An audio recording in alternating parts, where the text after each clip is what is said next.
So Ash Ketchum is back on the channel, and for the past 20 years, he has captured quite a few different Pokemon. Some of these Pokemon didn't even evolve, and they were superstars in their first stages of evolution. Imagine if they evolved and how useful and powerful they could become. They could have even helped out against some of the leagues Ash was in, to help further boost his placement. Some of these Pokemon are old and wise, and some are still rather new and goofy. Either way, these Pokemon have what it takes to be Ash's strongest Pokemon if they were to evolve into their later stages of evolution. So today, I'm going to be bringing you guys the top 5 Pokemon Ash should have evolved in the Pokemon Ann. Pikachu will not be on the list. Pikachu is more of a special case.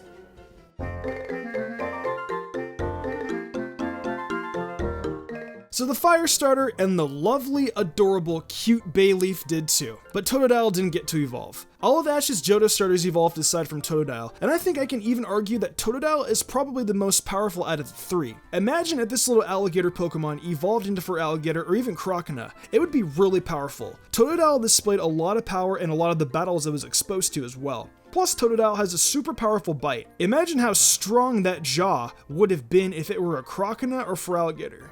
You see what I did there? Strong jaw. I know, I'm a superstar comedian. Plus, I think that the Azumarill Totodile fell in love with would probably be more interested in a Croconaw or Feraligatr anyway. Though Totodile is already so adorable, being big and adorable isn't a bad thing. Bayleaf definitely is.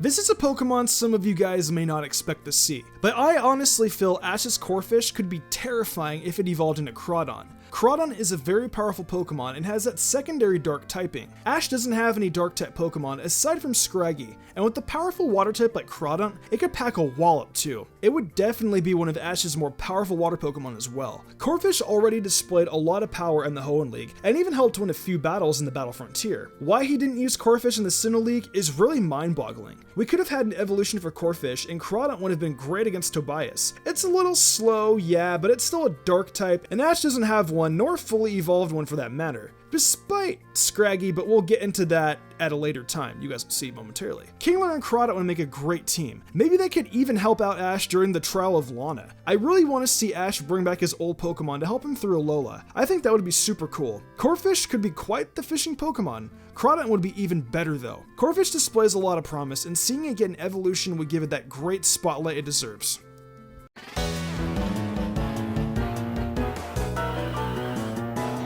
So we are all familiar with one dark star of the Pokemon world, and I'm not talking about Hoodlum Scrafty. Hello, Lizard. I'm talking about Ash's Scraggy. In the Unova region, Ash received his Scraggy from an egg, and here comes the Trubbish squad, as a parting gift from Karina. It does not hatch until Scraggy hatched to be wild. Even if Iris's Axew almost kills Scraggy before it even hatches, sending its egg tumbling down a hill, it's only saved by Pikachu, who saved it from smashing to the ground. If not, we may have missed out on this powerhouse of a Pokemon. And it's so priceless to see Scraggy headbutt Pidove the first time they meet. It knows a trash Pokemon when it sees one. Even as a newborn, Scraggy doesn't back down to a challenge, even fighting a horde of Galvantula. So why, Ash? Did you not evolve him into Scrafty? For once, you would have had an actual powerful dark type. Despite Crawdon, if we would have got that. Is it your fear of the dark that stops you from having any fully evolved dark types in your team? Not to mention this Scraggy headbutted Bryson's Vanillish, which is a win in my book.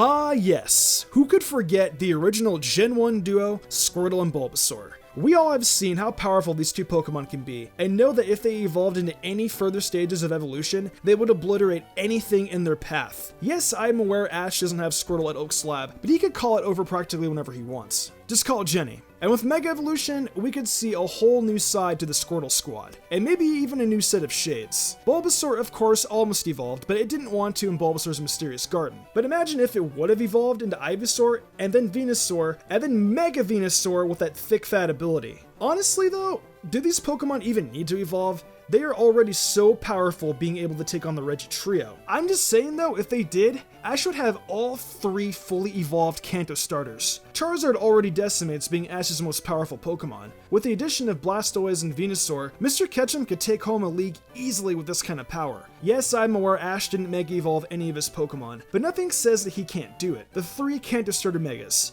Dang Ash, what have you been doing this whole time?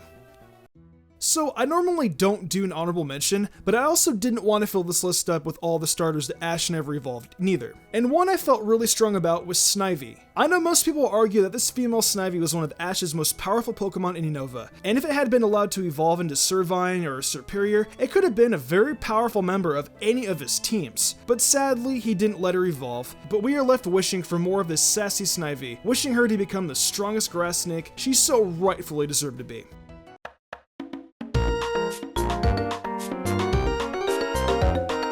Yet another Pokemon Ash left that should have been evolved and even had the use of a Mega Stone. The one and only Gible.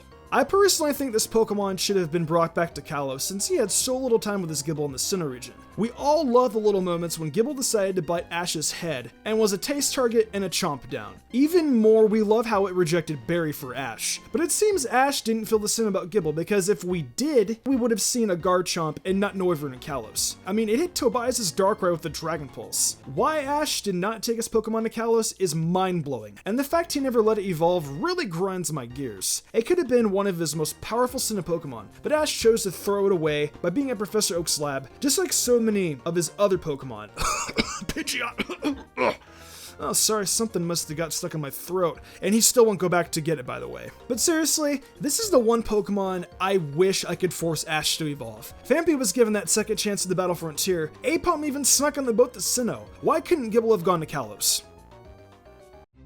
Well, that pretty much wraps up the top 5 Pokemon Ash should have evolved. Now, nothing says that Ash won't evolve any of these Pokemon in the future, as it is still possible. But for now, we just have to acknowledge that these Pokemon could have been extremely powerful if they would have evolved at the right moments and could have impacted Ash into winning something great. What Pokemon do you feel they should have evolved though? Share them in the comments below. Remember that if you enjoyed this video, to be sure to leave a like and share this video with a friend. With that being said though, I'm Mystic Umbreon, and I will see you in the future for some more Pokemon content.